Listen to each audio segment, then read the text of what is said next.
Welcome to 17 Strong. Victories don't come by accident. Here's your host, Steve Teixeira. Thanks, Andy. Welcome to another 17 Strong podcast. I'm your host, Steve Teixeira, along with my wife, Holly. And today is a special day. We have online from Phoenix, Arizona. Yes, Would you like the honors? I would. We have Jessica Slate here with us. She's kind of a hometown celebrity, so welcome. Hometown hero. Hero. Yes, that's what I think about you. That far. Thank you, though. I really appreciate it. Yeah, thanks for being here. Of course. No, anytime I can, get to talk to people back home and keep tabs on y'all and y'all keep tabs on me, it's really great to connect with everyone. Awesome. Thank you so much. Well, I think I wanted to start with you just telling us a little bit about yourself, about where you grew up, maybe some siblings or all that good stuff. So go ahead. Yeah. So I grew up in San Luis Obispo, so just north of y'all, like 10 minutes. Went all through the public school there, graduated from SLO High, class of 13. I played volleyball, I did soccer, I did some FFA, so raised livestock and did a lot of the public speaking there, which agriculture public speaking is a little different, but it definitely helped carry me into communications. And then, but it was just me, no siblings. No, you're an only child. I am. I'm an only child. I had some local cousins. They went to St. Joe's. But other than that, it was just me. And then after I graduated, I went on and I went to the University of Texas all the way out in Austin, Texas, and studied sports journalism. Oh, so that's where it all comes from then. Yeah. Yes. Okay, that's awesome. So this is what you wanted to do, is to kind of be in the sports, on the floor, on the field, wherever it might be.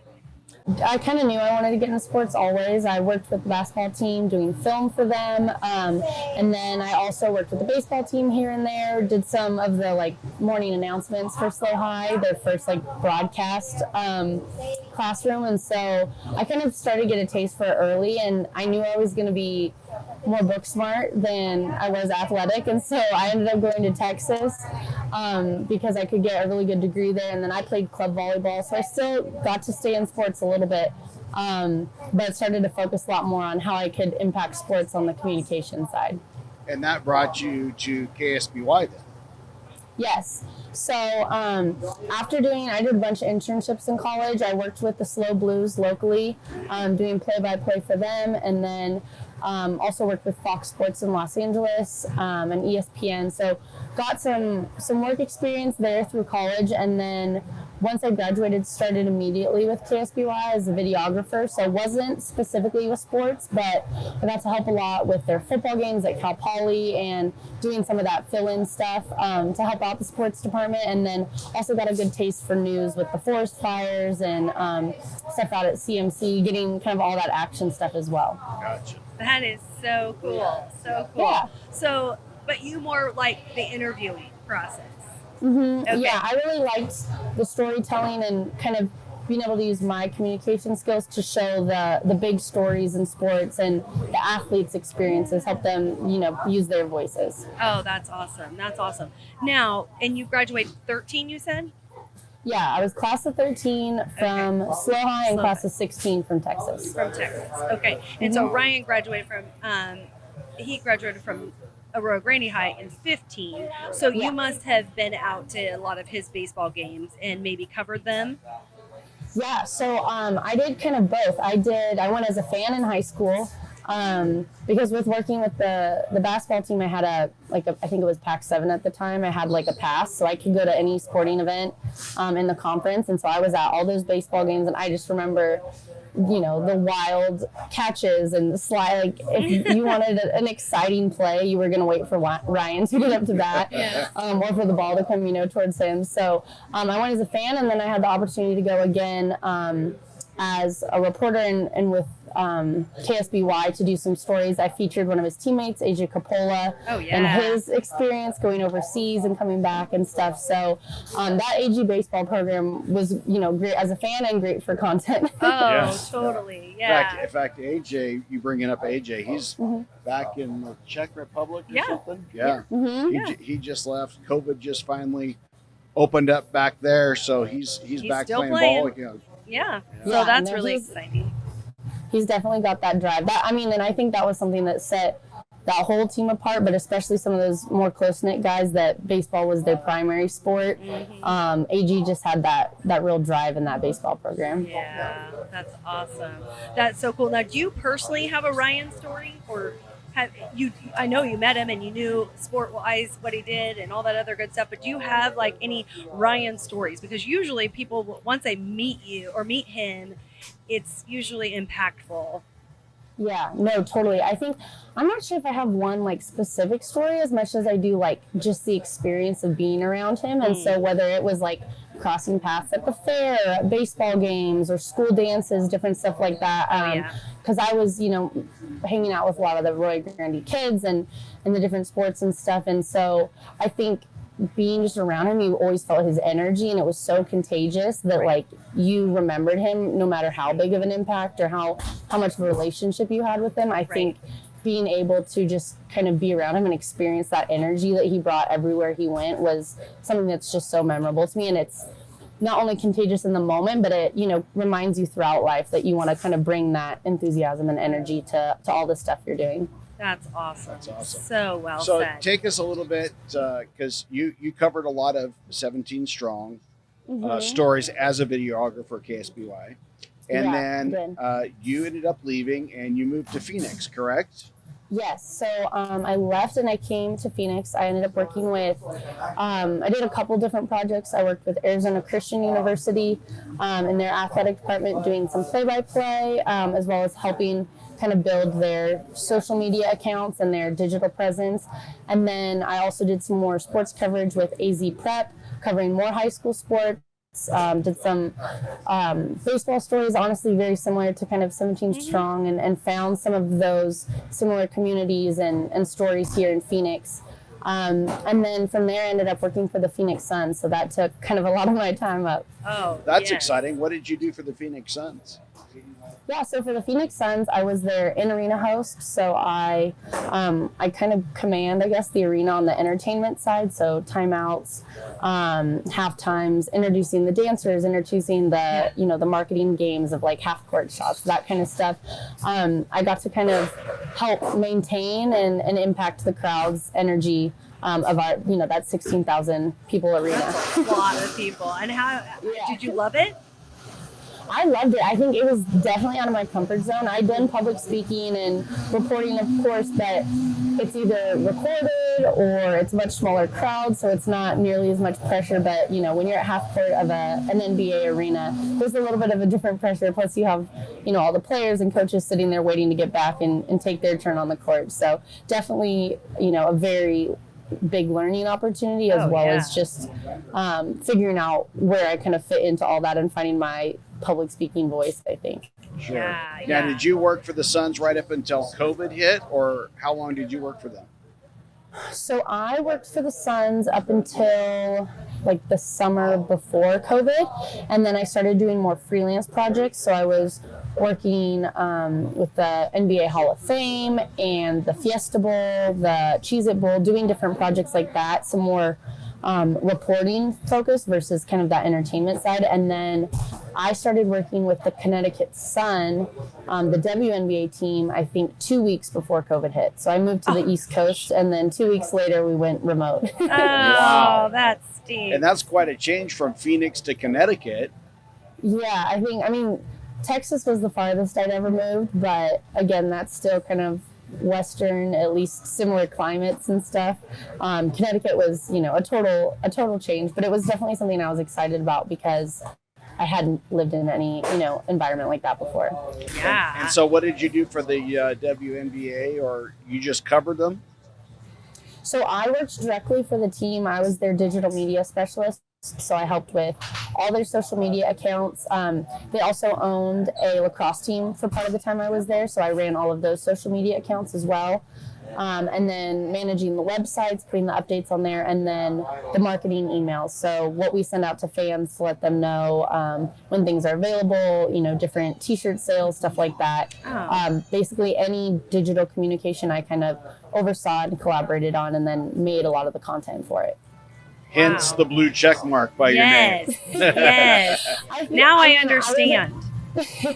I would attribute the blue check more to the in-arena hosting because that was definitely more of a public figure role, I guess. But I definitely am humbled by that. And I think it has been an advantage going into sports that kind of, obviously it's a verification, but it helps let people know I am really serious about kind of the sports marketing and media, and that I'm here to stay. Absolutely. And what are you doing right now? So you moved back. You're back in Phoenix. What are you doing now? So I moved back because I decided to take all these skills I've had from the different teams I've worked for and the KSBY, everything I've done, and trying to put it into my own business. So I started the Slate House, which is a digital media, I guess, agency is what I would call it. And so now I work directly with athletes. I'm still doing some work with teams and then events to, showcase their stories, their ideas, and, kind of really help elevate them without them having to compromise to kind of cookie cutter processes that they might have to do with a really large agency. Wow, that's really cool. That is awesome. Do you have any big names that you're handling? Yeah. So fortunately, when I left the Connecticut Sun, they ended up retaining me kind of on a contract client basis. So I still do some work with them. And then I also have Andre Drummond, who's on the Los Angeles Lakers, or just, came over to the Lakers. He's my main client. And I work with him on the daily basis. The kind of projects we work on for him are, he has a clothing brand that he's looking to launch. And so I help with all the marketing and media management for that so that he can take his ideas and his passions that are off the court and help execute them without distracting from, his business on the court. What a great job. Amazing. That's awesome. That is so cool. He's someone you can look up to, isn't he? Yes. That's one of the things. Yeah, literally. Both physically and business-wise. Yeah. But, no, he's been phenomenal, and it's definitely, there's a lot of different feelers out there and athletes that I'm both, might work with on a long-term basis or just some short-term projects they might need some work with here and there. So, building those relationships and getting that kind of stuff worked out, because the long-term goal is to just really help them execute what they're hoping to do and use my skills to help them with that.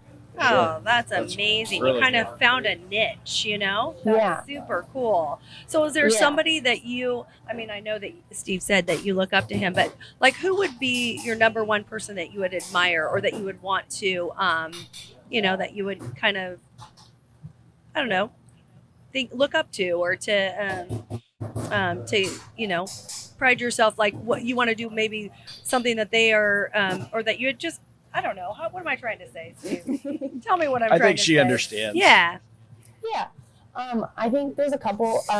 Growing up, it was always Doris Burke. And now that I've kind of gone away from the broadcast side, it's a little bit different. But to me, she's just a female that's really not only been successful in a male-dominated industry, but she's done it her way and has done it in such a prepared and articulate way that it's just both admirable and just something to really take notes on. I think she's made such a huge impact, and now she's not only the best female broadcaster, but just one of the best broadcasters, period. That's awesome. And has just gained so much respect in the industry. And then I think now that I've been on more of this independent and behind the scenes track, there's this woman named Victoria Jacoby. She is on social media as Count on Vic. She's a really prominent name kind of within the sports industry and does a lot of the behind the scenes working with Slam and different basketball entities to do the same thing of showcasing athletes and sharing their authentic stories without compromising, quality of content as well as, their identities and their truths. And so I think looking up to her, she's much closer in age to me and has made a huge impact, I think, behind the scenes of doing that. And so she's someone I communicate with regularly and kind of bounce ideas with. And, that's exactly. And I think, yeah, exactly. And so looking to her and seeing how I can make my own impact in a similar way that she did is something that I really strive to do. That's awesome. Now, do you have a sport that you favor more than another? Like maybe to, to cover or to, maybe on the, I don't know, industry or the entertainment versus the digital media type stuff? Do you have a particular sport that you love?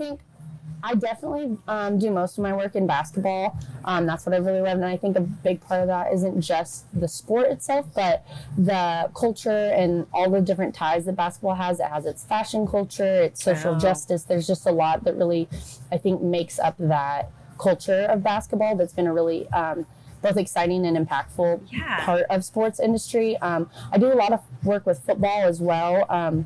And then I think the fun thing is that with the sports is not focusing on one specific level. So I've worked with the highest of the high in, professional sports, the NBA, some work with the NFL, but then also going all the way down to AAU and to high school tournaments and stuff like that. And I think everything in between has been a really cool experience, and they're all different and interesting in their own way. And it's been fun to get to be a part of all of them. Yeah, and it makes you well-rounded. Yes. Yeah. And you can see that person grow, and I think that's super cool too. To that's evolve. Been really fun. Yeah, a lot of some of the kids I worked with in high school basketball either went through like the NBA G League and skipped college and started that whole new process with the Ignite team. Some of them went on to college and were in the March Madness finals. So getting to see kind of that transition, and then eventually some of them are in the NBA or the kids I went to college with are now in the NFL. So keeping up with all of that and that process, I think is exciting as just someone from the outside to watch, but also really exciting to see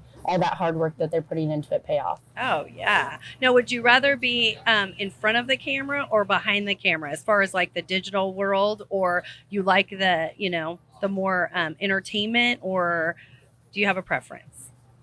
I know you want to be well-rounded, but yeah, no, I'm pretty flexible either way. I think I definitely prefer to be on at least like the sports detailed side of it. So with the in-arena hosting, it was a lot of like marketing and like helping with sponsorships. So like doing like the Geico coverage challenge, stuff like that. Versus like I really like getting into like the nitty-gritty details of the sports, and so interviewing, when I go into interviewing, not just asking about kind of the puff questions of like, why'd you get into sports, but like this specific play and like what happened, what was going through your mind, and really get into like the sports details of it, because I think I put a lot of effort into getting a sports IQ and to learning all this knowledge and the history and stuff. And so being able to not only showcase that, but I think help teach that to other people is a really fun experience. Yes, that is really cool. That is really, I'm overwhelmed right now with how I didn't realize that there was so many layers to it, I mean, there really is.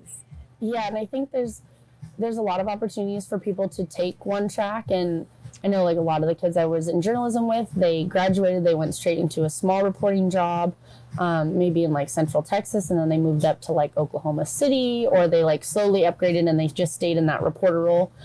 For me, it was less about the title and more about my ability to share stories and create impact. And so whichever role, whether that was digital media or reporting, doing stuff like that, following kind of the impact instead of the specific title was important to me. I think that's great. What kind of advice would you have for any young woman that wants to do something similar to what you're doing? Oh, that's a good question. I think a huge thing is preparation. So at least for now, you are going to be kind of at a disadvantage because it is a male-dominated industry, but that's also an advantage because you stand out. So when you're successful and you're hardworking, people notice you more because there's less women to look to for that type of hard work ethic. So, being prepared, trying to be the smartest person in the room, even if you're always going to want to be learning something, and there's going to be people that know more about stuff, but to really be prepared, take your notes and do all that hard work before. One piece of advice I usually tell people is you want to be working as hard as the athletes that you're working around. So, find your version of a practice, find your version of shooting in the gym late at night, of watching film, of talking to different coaches. So translating that to your specific role, whether it's watching film to learn, but also reaching out to other people in the roles you want to kind of see what they did, and being really prepared and going into kind of what your version of a game day would be with all of those backlogged hours, the same way that an athlete would. That's cool. That's really good. Very good. Hey, do you know do a lot of the basketball players or football players, do you find that they do have their own nonprofit or something that they're passionate about that they like to get out there and, create awareness to? Yeah, totally. I think a lot of them kind of go about it different ways. So Yeah. some of them, they either just get involved in pre-existing, especially, with football and basketball, social justice is huge. So they have stuff like the ACLU, the NAACP to be a part of. But then there's a lot of them that go out and make their own foundations, and they set up their own, Thanksgiving turkey drives and stuff like that. So that's one of those things that, I have more of the help on the digital side of that and less of the setting up the actual charitable part, but helping the athletes showcase those passions and get out what is important to them off the court, off the field, and spread that message, because a lot of them, they have that built-in platform from playing sports, and they're passionate about stuff beyond just their sports. Performance. And so really they all have something that they're passionate about, and being able to give them the voice and the access to showcasing that, I think, is growing increasingly popular. Yeah, good. I'm glad, because it's always, doing something for somebody else and making them feel, Totally. I mean, you feel good after a win, but you feel really good when you're impacting somebody else's life or whatever they're passionate about. Everybody is different. So I like to hear about that, super Do you great. have a specific career highlight thus far? I mean, you're very young, but is there one moment that just really stands out to you? Or an awe moment that you were maybe starstruck or something? I think there's a couple. I worked with the NBA Hall of Fame for their golf fundraiser tournament. So they bring in, I think they do like a shotgun tournament, but an NBA Hall of Fame player or WNBA, they play in each group. And so with each group, I stood at the first tee and got to interview whoever the Hall of Famer was for that specific round. So I was talking to people like Elgin Baylor and Rick Barry and Jason Kidd, and getting to ask them about their careers, getting to ask them about, their golf experiences, some fun stuff. And so for me, it wasn't overwhelming, but it was really exciting to have such a high density of, really impressive players. Some, different people from all the different leagues, some really big coaches, people that are still playing or still coaching, and getting to see those experiences and the different eras that they played in. Because I sat with Elgin Baylor for a whole dinner, and unfortunately we just lost him recently, but getting to hear kind of his experience, which is totally different than the NBA now, and ask him some of those questions was just such a privilege. That is super cool. That would be neat. I mean, because you're talking to history at that point. Oh, totally. Totally. Yeah, that's amazing. Now, have you, or what do you do when there's obstacles or struggles or whatever? What is your approach to something like that when, like you said a couple of times that it is a male-dominated industry, but you have just like literally put your head down and full head of steam and go, no, that's not going to stop me. But how is your approach to those different struggles and stuff like that? I think a huge part of it is community. So I've tried to really build kind of a support system around me, and that's a two-way street. Yeah. So I find a lot of other women in sports, or just people in sports in general, because it is difficult and competitive for everyone. And so finding those support systems of people I can reach out to and be like, hey, what did you do in this situation? Or what would you do in this situation? I definitely lean on my parents a lot. And fortunately, I am an only child, so there's not a lot of other phone calls they're taking for that kind of stuff. But I think really building that community, and then with social media, that's such a great part of it, is that I get to see kind of some of the other things that people are doing. And I know that social media is really kind of a highlight reel, but for me, that's a motivation and less of a deterrent, because I get to see other people's success and the projects that they're creating, and it both inspires me and motivates me to, I think, keep doing my own thing and find the type of stuff that I'm trying to do without taking and comparing myself to it and saying like, oh, I haven't done that yet. It's more like, oh, that's something that I can add to my list of things I'd like to do. Absolutely. That's a great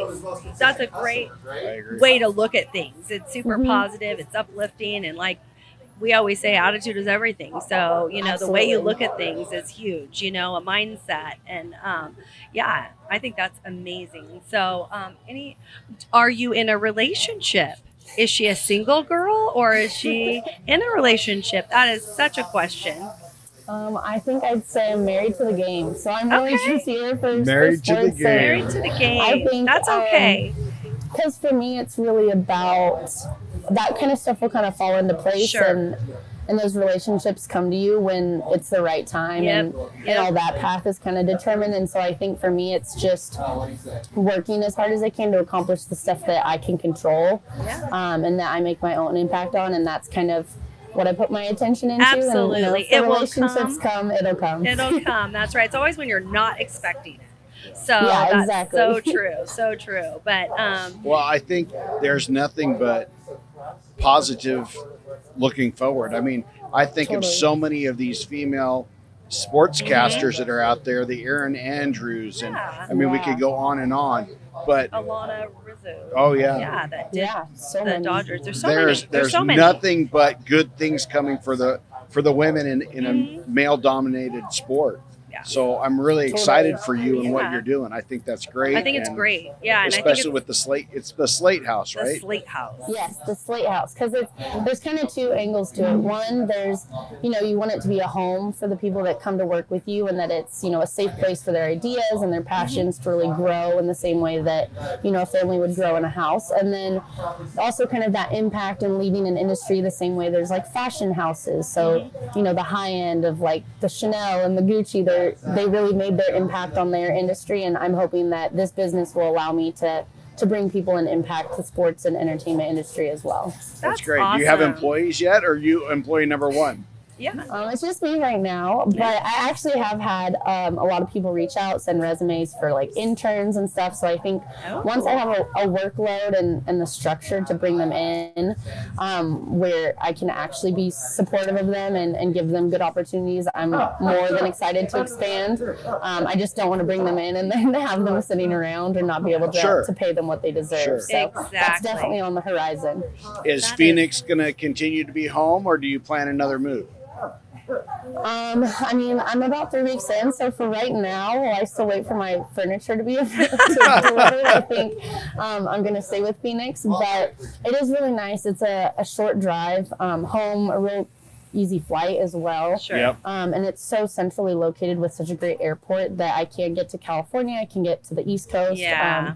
So that was a really big perk for me, is that I didn't have to make my entire business built here. It's just kind of my home base, but my clients are in Los Angeles and Connecticut and stuff, so it's going to be a nice central place for me. Oh yeah. And really nowadays it's from the coffee shop and from your home or whatever, Exactly. the kitchen table. So yeah, and that's always good. You'll be missing the Central Coast when it hits 128 in the Yes. summer wreck there. Yeah. Do you love the heat Yes, though? absolutely. I do enjoy the heat. I think the nice thing is just learning how to live in it. So knowing to like keep your blinds closed during the day so that you come home to a cold house, or dressing appropriately. Sometimes I forget to check the weather and then I'm wearing like a sweatshirt and it's 110 degrees. Oh, so gosh, just kind of adapting to that. But that is kind of one of the biggest perks of now having my own company, is I'm as flexible as I want, and so I can go home for like a month if I want to like be in cool weather and go to Nacimiento or the beach or something like that. That's so right. I can really kind of pick where I want my office to be every day. You're too young to be a snowbird. Yeah. So. No, yeah. Oh, absolutely. Yeah. Absolutely. I love that though. But do you like the snow? Because obvious Connecticut, that's a snowy. I don't know where you were in Connecticut. It is. No, it very much. I was in Eastern Connecticut, so it got into the negatives. We had a couple snowstorms, but I think I learned that I like going to the snow, which I've heard is a very like Californian term, that like a snow is the destination, not just like a weather. Yes. And so I still want to go snowboarding and stuff, but like I never need to brush snow off my windshield ever again. Yes, that is a California girl right there. True. Absolutely. Yeah, and that is okay. Yeah, exactly. I like just the cool, California weather. Yeah, it exactly. is. But I do like And the when- seasons. There's something to be said about seasons, The seasons are cool, and they're definitely something you can travel to. Yeah, exactly. I can live in a nice desert or beach paradise and then go find, some autumnal leaves. Yeah, or the some snow on fall and the ground. leaves somewhere in Colorado, or I mean, Exactly. yeah, that's awesome. That's really good. Well, it sounds like you're doing amazing, and we are so happy for you. Yeah, I Thank love you. that we can keep in touch, and I do see a lot of the stuff that you're doing, and it's just great to be able to talk through it and see and hear about Totally. it. So I love it. I love that, and and I love that you. Have got to you saw Ryan, and so there's just it's a connection, and a connection to 17 Strong, which is great. And we are starting to book trips again, and we're so excited. It feels so Amazing. good. COVID was you're just at a screeching halt for a while, so we're excited to get back into the groove of it, and it feels great. So I am excited. I am really excited to see where you go in the future and what happens. I mean, I know that you're going to do big things. I feel it in my bones. So, and you've already have a lot underneath your belt. Like you have a lot of experience and how old you are. So I think that's great. And so. Well, Jess, I think, go ahead. Please. Go ahead. I was just going to say, I think it's because of, for as far as I've gotten at such young of an age, I think a huge part of it is because of the different people and organizations like 17 Strong that I've gotten to be a part of and cross paths with throughout my career that motivate me to share those stories like Ryan's and to be a part of those different organizations stuff, because I think that's what motivates other people the same way it motivated me, and that, we all have something to share. And I think getting to help kind of be that microphone for people and share the stories like 17 Strong is, I think, what's really kept me going to get to this point and keep my head down and stuff. Oh my gosh. That's great. I cannot, that means so much to me because it wasn't something that we thought of. And that's what's super important to us, is that it is something that Ryan thought of. And this was such a need in the world, believe it or not, yes, and totally. so it's so good to hear you say that. Thank you so much. And absolutely, we are so thankful that you got to be a part, that we're our guest on our podcast. Yes. It means a lot to us, and coming back to your hometown roots. And anyway, we wish you the best. Yeah, I think it's going to be awesome. You. Yeah. The Slate House. I love it. Slate House. Yeah, that's awesome. So, and if we can do anything for you, you let us know. Please don't hesitate to reach out, and definitely. Thank you so much for being a guest. Thank you. Thank you so much for having me. Yes, no problem. 100%. And thanks to Nate Hand, our studio engineer. Absolutely. And with that, we will wrap up another 17 Strong podcast. And remember, attitude is everything. You've been listening to 17 Strong. Victories don't come by accident. To be part of the show, make a donation, or request more information, go to 17strong.org. That's SEVENTEEN strong.org.